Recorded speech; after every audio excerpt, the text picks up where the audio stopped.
Hi, everyone, and welcome back to our last section of our series from the Mid-Michigan Autism Association. And in this segment, we're really going to be talking specifically about how community members and specifically community organizations can help to make our communities more patient, understanding, and flexible in your spaces to make our communities more welcoming and feel more comfortable for everyone involved. And yeah, we are situated in mid-Michigan, but if you're watching this video in another part of the country or the world, these same ideas would apply really anywhere. So the first thing we want to talk about is thinking through various aspects about your actual space if you are an organization in the community or you are a business in the community. The first piece we want to talk about is creating what we would call a welcoming environment. And that means welcoming to everyone, regardless of whatever challenges or conditions they may have. We want it to be a welcoming space for everyone in the community. That means that we really need to think through how can we send consistent messaging that highlights inclusivity and accessibility of your space. Because if you're not clearly messaging around this and clearly explaining this on your website or in your meetings or in your outreach to the community, if you're not highlighting that it is an inclusive and accessible place, the assumption may be that it is not a safe or inclusive space. So what we want to start off with is really letting people know, because that will make it feel more welcoming, and they might be actually able to kind of come into your space and access that because they know that it's a safe and inclusive place. Another aspect of a welcoming environment would include making any available supports you are going to offer known to everyone. So not just kind of singling out like based on like you're guessing about people who are coming into your space, like who might need the quiet area that you've set aside. But like actually just letting everyone know that there is a quiet area, because the truth is that a lot of these supports that you're putting in place will be helpful for people whether they're on the autism spectrum or not on the autism spectrum, or whether they have a developmental condition or whether they don't. Like Kathy was saying, a lot of us may need a quiet place or feel overstimulated by like bright lights or loud sounds or lots of other things. We might want flexibility for various groups of people. And so just letting everyone know what supports you have in your space. You could even have a sheet when people go to your organization or you're having an event, just even having a sheet and just offer it to everyone. You don't have to sit there and try to guess if they have autism or not. Like Deandra was saying, I would love, I get overwhelmed easily by a bunch of people. I would love to have a quiet space. And most organizations and businesses that we worked with, they've created that space. It may be a room, it may be a corner, maybe part of a floor of a building, just a place just to have a little downtime, because sometimes it can be overwhelming, especially overwhelming for many of those on the spectrum. But just even if you're typically developing, just having a place that you can feel comfortable and just kind of chill out a little bit. So yeah, just even could be a one page and just say these are the different, have a map and say this is where the quiet space is, or even letting people know where the restrooms are, just things that will make people have less anxiety when they come to your business or your organization. Absolutely. Yeah, a sign, a little piece of paper, whatever it might be, just to kind of send that message across to everyone that you have supports there. Yeah, and this last piece about making supports that help multiple groups, we've kind of talked about that, right? Like thinking through supports that would help various customers or community members who come into your space. So I think a really nice example of this would be some of the sensory toolkits we've been doing as an organization. I don't know, Kathy, if you want to chat a little bit about those and how that could fit into having a welcoming environment and these supports that could help lots of people. Right. One of the things that we've been very passionate about is getting a sensory toolkit. It can be some are backpacks, Some are like plastic containers about this big with a top, and it can have things like this. This is like a stretchy kind of fidget. And what it basically does is, a lot of people with autism also have anxiety, high levels of anxiety, and having something like this or a fidget spinner inside of a backpack or a toolkit, it kind of, they can play with it as they're walking around your space, and just, they return it when they're done. It can also have like headphones in it. There's a variety of objects that we put into there. But say someone comes and visits and it's not during a sensory friendly or a special event, they can have a toolkit and they're able to, if there's lots of people in your space, they can put on the headphones. It's available for people during sensory friendly events or special events, but also during regular time when there maybe just be a ton of people or just a lot of noise, or maybe you went when there's a school field trip and there's just tons and tons of people and you feel really, you and your family just maybe feel overwhelmed. So that's kind of why we put the sensory toolkits. I think we've donated, to close to 20 places. We've donated probably, I don't even know how many toolkits, but just to kind of make people feel more comfortable as they visit your space. This, you can sit there and play with that. I mean, it kind of takes your focus away from being really anxiety overwhelmed and kind of focusing on the fidget spinner or wearing the headphone. I mean, it just kind of makes you feel a little more comfortable. Absolutely. Yeah. And we've distributed those even to like fire and EMS workers, with like maybe even visuals about like, so if someone's having a hard time communicating with you verbally, they might be able to point to different things or communicate in other ways. So there's lots of supports you can think through for your specific space. We're going to have our email address at the end of this section. So if you are thinking through your particular space and you want to reach out to us, we can let you know more specifically what kinds of things are in our toolkits, how you might adapt it, how you might add to it for your space. But the basic idea here is just thinking through, okay, my organization is centered on this. What are some supports I could add in that would make it more accessible for a variety of groups and people? Awesome. So the next category is being mindful of sensory inputs in your setting. Thinking through some of these questions, are there loud noises from nearby places or within your space? Loud like vents turning on, maybe loud times of day when a delivery truck comes. It could be lots of things, right?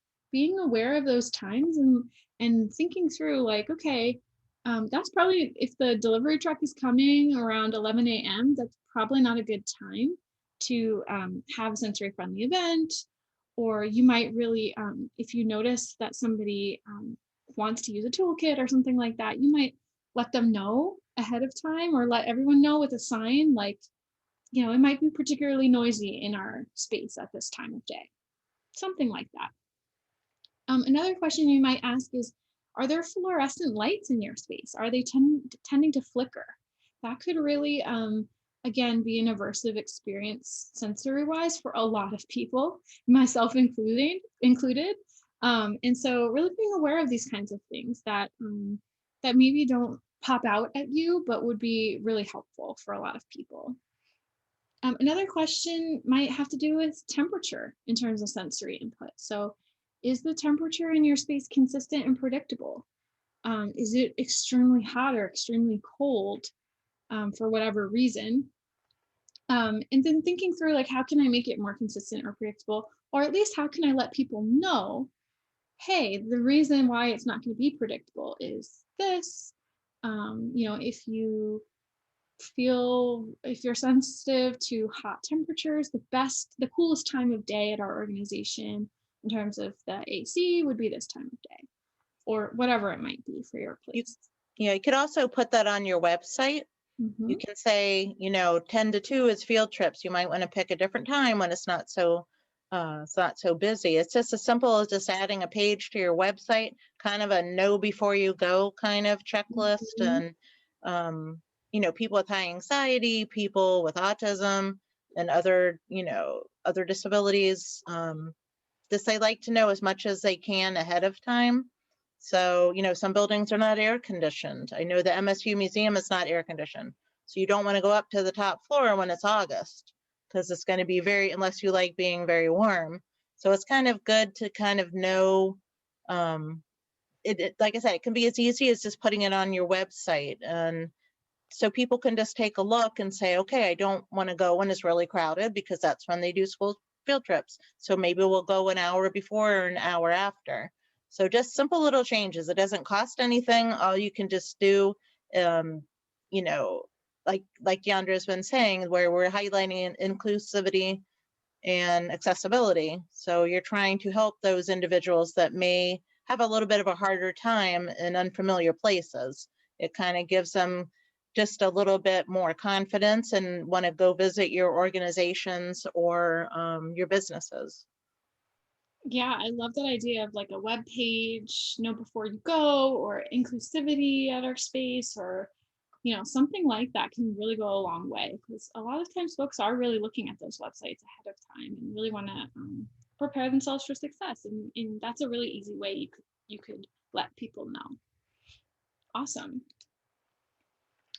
This last piece we've covered a little bit in other sections, but really we want to remind everyone, do not touch an individual without their permission. I think that goes without saying for everyone, but particularly if someone is having a meltdown or a tantrum or is feeling extremely overwhelmed, if something happens, you can kind of ask yourself this question, like, if something happens, what can you do to be helpful? Can you move others away? Can you move objects away?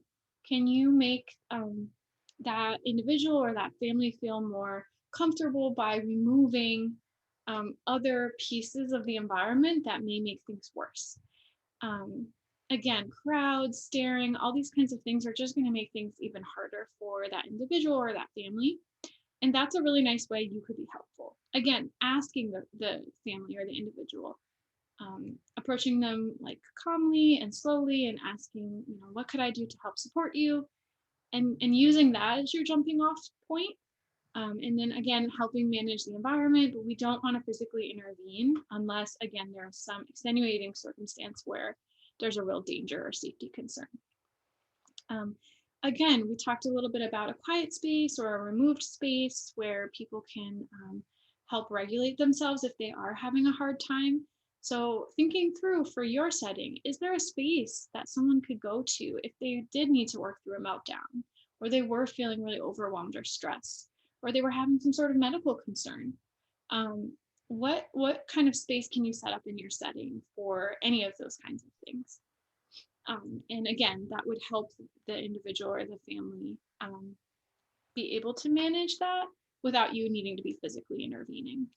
And even if you're an employee or a staff member, if if it's a really, really crowded space, say, hey, there's a place where we can take you and your family, or you and your caregiver, and give you a little bit more quiet space. Because even if they pick something up at the desk where it lists a quiet space, when you're in the heat of a moment where your individual is just really having a really hard time, you're not thinking to look at a piece of paper. But it's good to tell all your employees and your staff and anyone else, interns, anyone that's working at your business or organization, just kind of let them know where that space is. So if they do have someone that's really having a hard time, you can say, approach them calmly and say, hi, I'm so and so. I work here, or I volunteer here, and there is a space where you can go where you can have a little more privacy, because that's kind of what you want. When your individual is having a colossal meltdown, you don't want people coming up to you and trying to touch your child. I mean, someone did that to me, it would probably make me go through the roof, because your anxiety level is already off the charts anyways. And the best, just trying to help, but that's like probably the best way, especially if it's a very crowded area. Just being mindful of that. And that's why we want to do these trainings. So when a situation like that occurs, you know what to do. So it can even be a coat closet. It can be anything, just as long as it's a space that's a little more private and somewhere where people can go. And you may have those with dementia. I mean, it could be anybody looking for just a private space. So might not be somebody with autism. It may be, it could be anybody just having a really hard day. Absolutely. Yep. So yeah, exactly. I think the takeaway here is like thinking through really specifically your specific setting in your space and how can you make this an accessible space for anyone, whether they're on the spectrum or they have any other variety of needs in your space. How can you make it more accessible? The next piece we want to talk through is really how to use good communication skills. This is specifically targeted towards like clearer communication for individuals who may have a neurodevelopmental condition. But I think these are good communication skills for anyone in most situations, right? So the first one would be being clear and concise, being clear and to the point, right? Um, Not being super wordy and being more direct. And you can still do that in a really kind and gentle way, but using shorter sentences, using really clear language, avoiding metaphors and long run on sentences and extra information that probably is not relevant. As you know, we want to be as clear and brief as possible. And that's because for folks who are having a hard time attending to information, um, the clearer and shorter you can get that information to them, the more likely they're going to be able to process it easier. And that could be someone on the spectrum or someone with ADHD or someone who's just really stressed out and having a hard time really focusing on what you're saying, right? So it's just a good communication skill in general, I think, but especially if someone has a harder time attending to language or social communication. Anything you want to add there, Kathy? Whoops. Just, yeah, less is more. The more you can, I mean, just, yeah, really limiting your language, because if you start talking fast or you start using a lot of words, it can make the person feel really overwhelmed, and then they won't be able to focus on what you're saying. Yep, exactly. And that kind of goes along with the next piece about not overwhelming people. Again, just a good practice overall. But if an individual has to take a little bit longer to process information, or they need additional time to form a response and get that back to you, um, we don't want to overwhelm them by continuing to talk and add in more information, because they may be still processing some of the information you already told them. So again, there might be more wait time there. There might be shorter sentences and just kind of slowing things down so that people have enough time to think through what you're saying, really pay attention as best as they can, and then also think through what they want to say back. That's something that we often might not pay attention to, like all those processes that happen in your mind when you're having a conversation with someone, and just building in a little bit more of time into that process and trying not to add more language in when someone's processing. I would add just being patient, Mm-hmm. because sometimes people, my son included, just he understands everything but just processes it differently. Like, he knows I'm doing this training, probably a couple hours from now he'll start talking about it. It takes more time sometimes for someone, to, don't condescend or talk down to them, but more like just be patient and just, I'm the queen of being impatient with my son. So I've learned to kind of slow myself down and just give him time to form a response. It may take longer, than I would like it to take, but I just have to be patient. And eventually he does usually give me the answer. It just may take longer. Yep, absolutely. So yeah, just being patient. Again, that patient understanding and flexibility piece is kind of like throughout this whole presentation, right? Then the last tip we have here is remembering that one part of ASD is challenges with language pragmatics. Pragmatics is kind of like some of the like more nuanced, less explicit like rules or norms that we have for when we're communicating socially with someone. So just remember, like, if someone's not looking at you while you're talking, it may not actually be because they're trying to be rude or because they don't care about what you're saying or whatever that might be.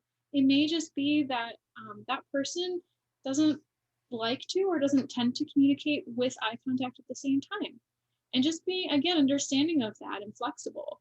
Um, Another way this might come up is like somebody who maybe only responds to direct questions, right? They may not just go off and build on a comment you said. They may need a little bit more of a direct question or a specific invitation to respond because that just may be the way that they communicate. And it's helpful for you to just be understanding and know that some people might need that or They might. may, yep, they may need, excuse me, Deanna, they may need to be given a couple options like yes or no. Mm-hmm. That would be my son, to if you sat there and ask him a direct question, he may not be able to answer you. But if you say, Dominic, do you want the yellow mustard on your hot dog or do you want the red ketchup? He would be able to do it. So some people, you don't want to overwhelm them with a ton of options, but just, yes or no. And Mm-hmm. that way they may be able to give you the answer. It's just the social impairment is a very large part of, of people, individuals on the spectrum. It's just, it can be so hard. And I've actually heard that sometimes people with autism, it's actually painful to look at people right in the eyes. That's why they kind of look to the side. Dominic does not look at us for very long before he has to like turn his head. That, I wish I could ask him, does that, is that painful for you to look at us? But I have heard that it is actually physically painful to have to be looking at someone the whole time. It just totally just gets them overwhelmed. Yeah, it doesn't mean that they're rude. It's their way of coping and able to be able to have that conversation with you. They may be looking over to the side and don't say, you need to look me in the eye, because they may not be able to. It may just be too much for them. So I guess, yeah, just being understanding and patient, that's kind of the two things I think are the most important. Absolutely. Yep. And I like that idea of giving choices. That can be really helpful so that someone can kind of narrow down the types of responses they need to give, and it can make them feel a lot more comfortable in some situations if they're having a hard time sort of answering a more open-ended question. That's a really nice way of bringing that in. And then the last piece here is, again, remembering that individuals on the spectrum or individuals with other neurodevelopmental conditions, they may not understand idioms, sarcasm, nonverbal cues. So, like nodding over in a direction to indicate to look in that direction. These kinds of things may not be as clear or explicit to individuals on the spectrum. And so just remembering that and trying again to keep that in mind when you're communicating with them. Yeah, these are all just good communication skills in general, but again, these are helpful for folks on the spectrum. We just wanted to have a quick note here about language use in terms of referring to individuals on the autism spectrum. There is sort of an ongoing conversation about what's the best way to refer to individuals on the spectrum. Some people prefer what we call person first language, which would be really highlighting the person before the condition. So that would be like saying, Susie is my friend with autism, right? Susie has autism. So saying the person before the condition. Other people in the autism community may feel differently and feel that identity first language is preferable for them. So that would mean maybe saying Susie is an autistic person, right? And so kind of using that autistic as the identity first. And some people like this because it positions the condition as central to their identity. And some people do feel like the condition is really a big part of their identity. So there is kind of various viewpoints on how to refer to people, whether to say a person with autism or an autistic person. Um, our recommendation is just to ask the person what their preference is. And then you can just go from there, right? It's a very individualized thing, and people have, just like anything, everyone has a preference and an opinion. Another way you might refer to someone is seeing an individual on the spectrum or on the autism spectrum. That's another way you can use some language around this. But again, best practice would be to ask that person about their preference. Okay, here we want to highlight best practices in supporting communication more specifically. So the first piece we want to talk about is um, that individuals on the autism spectrum may have a hard time connecting with others in the way that you typically might expect. This means that um, what it doesn't mean is that they can't connect socially with you, or that they don't want to, or that they don't care about others, or any of these things. That's all not true. It just means it might look different for that individual. And it's going to look different across individuals and from situation to situation. So, to help support communication with individuals who are neurodiverse, one thing you can do is focus on the quality of the interaction and not the quantity, right? Because if it's really hard for someone to communicate socially with you, but you are able to sort of connect with them, even if it's kind of a brief moment, that can really make your day, and it can also really make that other person's day to really just have a positive interaction with someone else. It's okay if it's not a really long conversation, right? Or maybe it might be, you know, especially if you're talking about maybe a preferred interest or something like that. Another tip is learning about that particular child or person's interests and incorporating those interests into activities. Because again, if it is a strong interest of theirs, they're going to be more likely to want to communicate and share with you and sort of engage with others around that interest. And then another piece of this is being predictable and calm. People in general kind of prefer people who are calm, right? People who are predictable. It just makes people feel more comfortable in general, especially when first getting to know someone. I'm like that myself. And so, again, this is just a nice tip for helping making people more comfortable. Another piece to this is understanding that challenges that are happening often are coming from communication issues. Likely that person's having a hard time communicating what their needs are or what they want. And so that might really start to overwhelm them. Or maybe they just are not really interested in socially engaging with folks at that time. And the situation might be making them feel overwhelmed because of that communication issue. So again, remembering to be patient and understanding that not everyone has to communicate with you in exactly the same way, and that we can be flexible, right? Another option is to use social stories or visual supports or schedules when you can.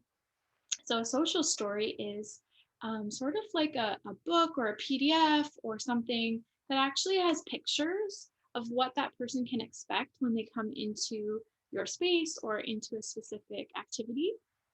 Because that again makes things feel less unpredictable. It makes things feel more clear, and that person can sort of prepare before doing that activity or going into that space. So that can be really helpful if you want to think about for your organization making a social story.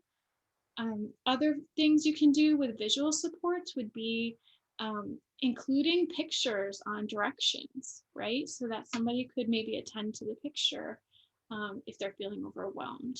Or including, depending on your organization, you might have a schedule of the day and including visuals on there so that can be more accessible to folks. These are all really nice ways of making things more supportive.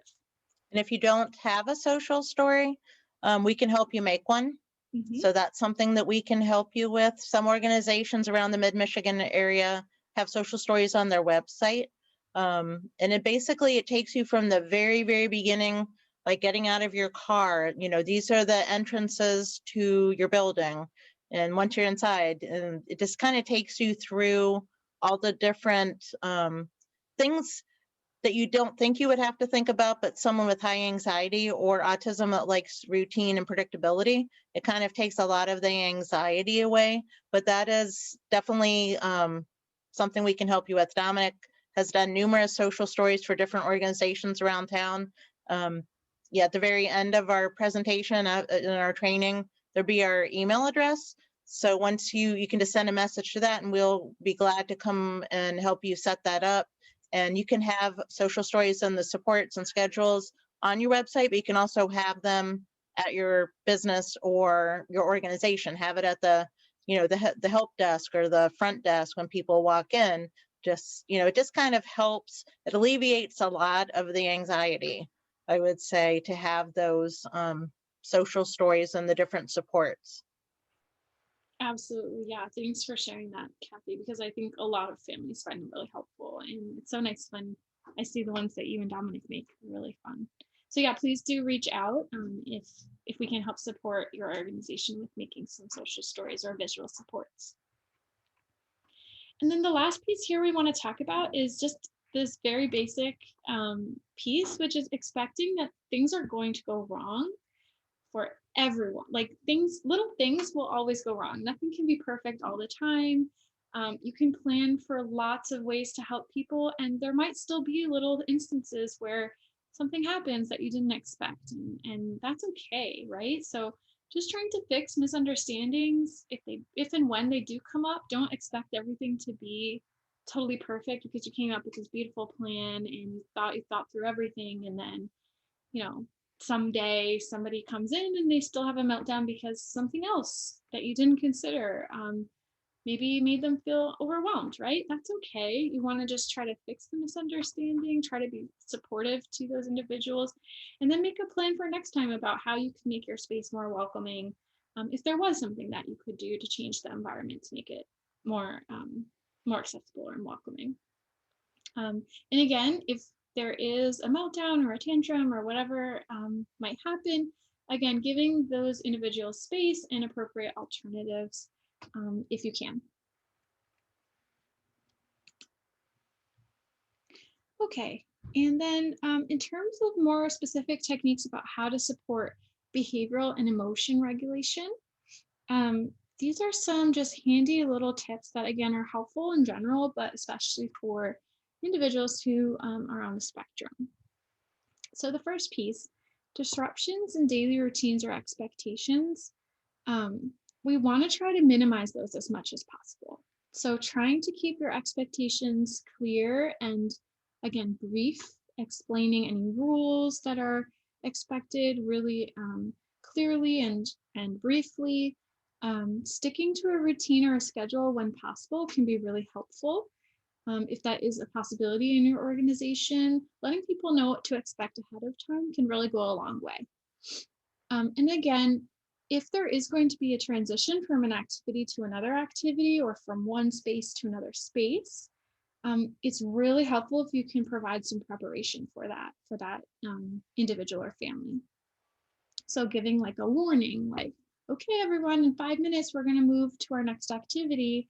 So we're going to stop coloring in 5 minutes, and then reminding maybe again at the 2 minute mark, okay, remember we have 2 more minutes.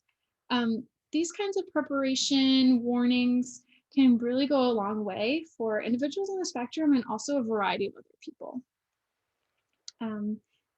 Another piece to this is thinking through the sensory aversions or sensory seeking behavior that may be occurring.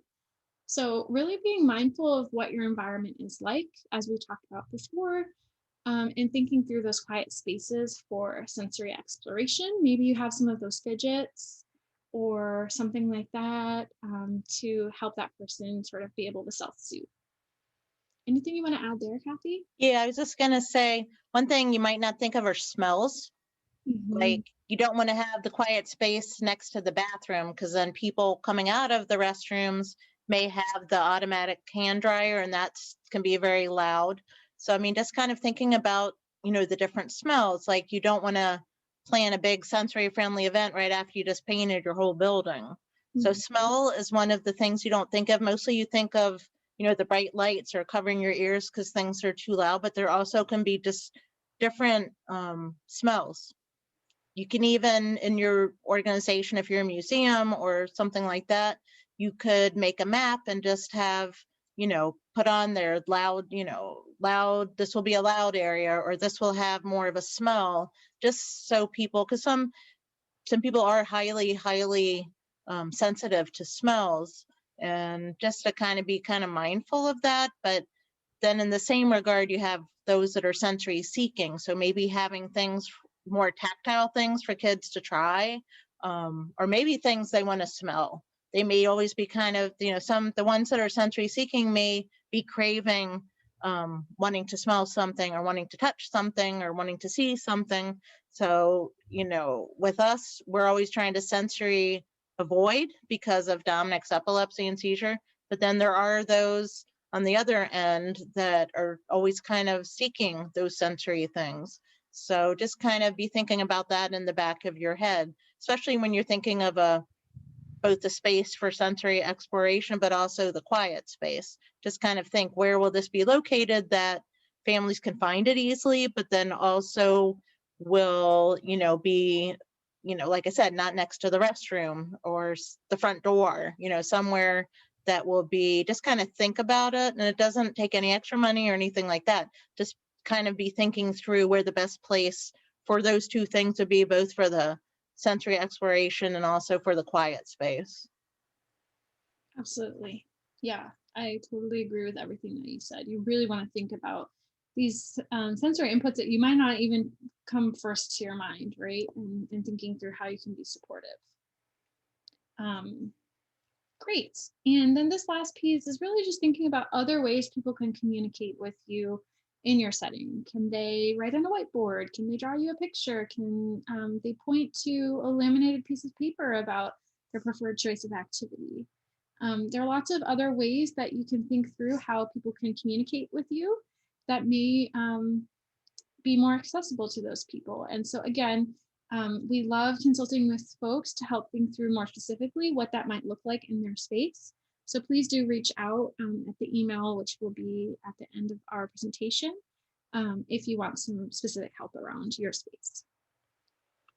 Okay, and then to close with here, we just wanted to end with some quotes from parents in our community about specific advice for community organizations to make them more welcoming. So one person wrote, look to the parent for coaching on what might be helpful as simply as possible, because their mind is already in freak out, like, how can I help or can I help? Again, so just approaching that family, that individual, and just offering your help and seeing what they say, right?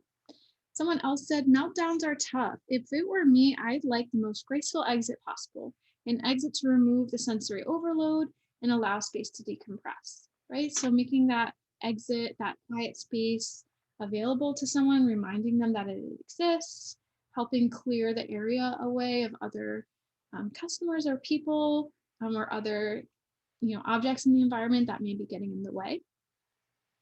And then the last one, dispersing any onlookers from a tantrum site is helpful. The gaping crowd only makes it worse. So again, just being mindful and trying to help make that a more private space for someone, or also leading them to the private space you've set aside. Okay. And that is the end of our series on being more sensory aware and autism friendly. Thank you for listening to us in this presentation, and we would love to hear from you about your thoughts about the video if you want to comment on our page. We'd also love to support businesses more specifically about specific targeted strategies you might use in your setting. So please do email this email, info@midmichiganautism.org, and that will get the message to us, and we will be glad to answer questions, provide additional trainings, help connect you with sensory toolkits, or any of these other things that we have covered today. And again, we would love to meet more individually with certain businesses to help talk through your specific setting and how we might be helpful in thinking through making it more inclusive. So again, thank you so much for your time, and we hope this was a helpful video. Anything you want to add, Kathy? Nope, thanks for watching, and we're always available to help you. So just let us know how we can help, and hopefully eventually training will be in person, and when that happens, it's free. We will never charge for our training. one of the things we're very passionate about is just helping organizations become more autism friendly. And, whatever way we can help you, we would love to help. Awesome. And also, I wanted to throw a big shout out and thank you to Carice Casagrande, who was a past president of ours and really developed these slides and most of our training materials. And, this training would not have been possible without all of her input. And so, again, thanks to Carice and other members of our board who have helped make these trainings possible. All right, well, thank you very much. And again, feel free to message us on our email, comment below, and we look forward to hearing